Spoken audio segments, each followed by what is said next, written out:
Hey guys, this is Female91, and I'm talking about Subnautica 2, the drama. Listen, I want to preface by saying I actually have never played the original Subnautica. I think I played a little bit of Below Zero, but never played the original Subnautica, right? But I have watched videos, and the game looks really good. Subnautica seemed to me, this is what I'm going to say, a sleeper hit, because it seemed to be like one of those games where it came from almost an unknown... I mean, the studio's name is Unknown Worlds, but it came from almost one of those lesser known studios, and it just killed. People really liked it. And that was great. But the drama that's going on now kind of reminds me of what happened with Call of Duty. If you guys remember with the original Modern Warfare, when Modern Warfare 2 came out, there was internal things going on. People ended up leaving the company. Man, it turned out into a whole mess. So yeah, this really reminds me of what happened back then. Because what happened here was that 3 of the people from Unknown World, according to them, they were ousted.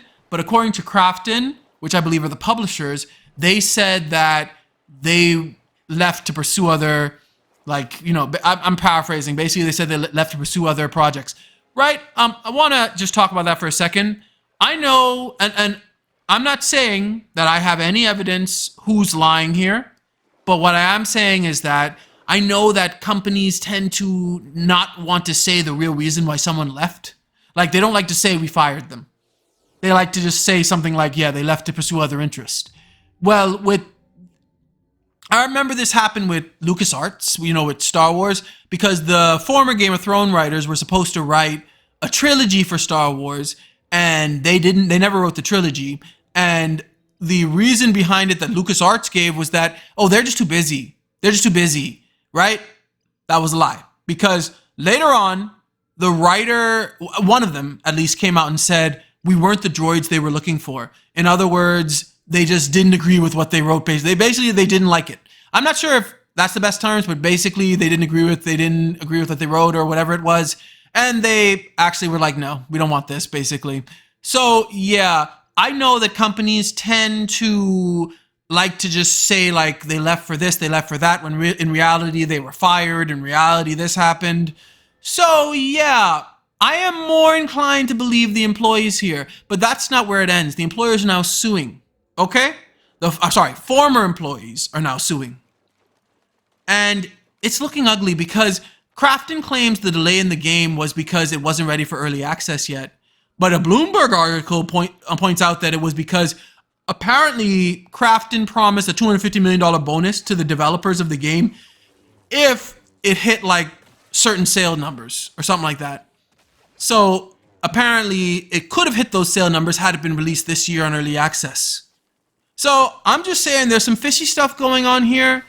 I cannot say yay or nay which one's right here, but overall this situation is sad because this situation, like I said, it's a reminder of me of what happened with Call of Duty Modern Warfare 2. And it's just sad because when your game is such a hit, because that's what happened with Call of Duty 2. Modern Warfare, I'm not going to say it was a sleeper hit like Nautica, because Modern Warfare, let's face it, it was a Call of Duty. Call of Duty games tended to sell well, but Modern Warfare really killed it with the sales. And sometimes it just seems like greed gets in the way. Well, greed always gets in the way, but sometimes it seems like that's what happens when a game is a sleeper hit, and then all of a sudden, when it's time for the sequel to come out, there's all this internal drama. It just really seems like greed gets in the way. I don't know who's being greedy here, whether it's the former employers or whether it's the publishers, but it just seems like greed gets in the way of these projects because it's like the first one comes out, everybody is happy and all like whatever, right? And then the second one comes out, it's like, okay, now, no, but I need to make more money on this, or blah, blah, blah, blah, blah. No. Greed gets in the way of creativity and all this different type of stuff, and just gets in the way of harmony in general in these companies. So this whole situation is sad, regardless of who's wrong here. But I do, hope and pray that justice is done here and the truth comes out, regardless of whose side is wrong here. And like I said, it's just sad because things like this really do, I think, taint the name of certain games and whatnot. They just do. But what do you guys think about this? And have you played Subnautica? And are you really looking forward to Subnautica 2? Let me know in the comments below. Thanks for watching. Like, share, and subscribe. May God bless you all.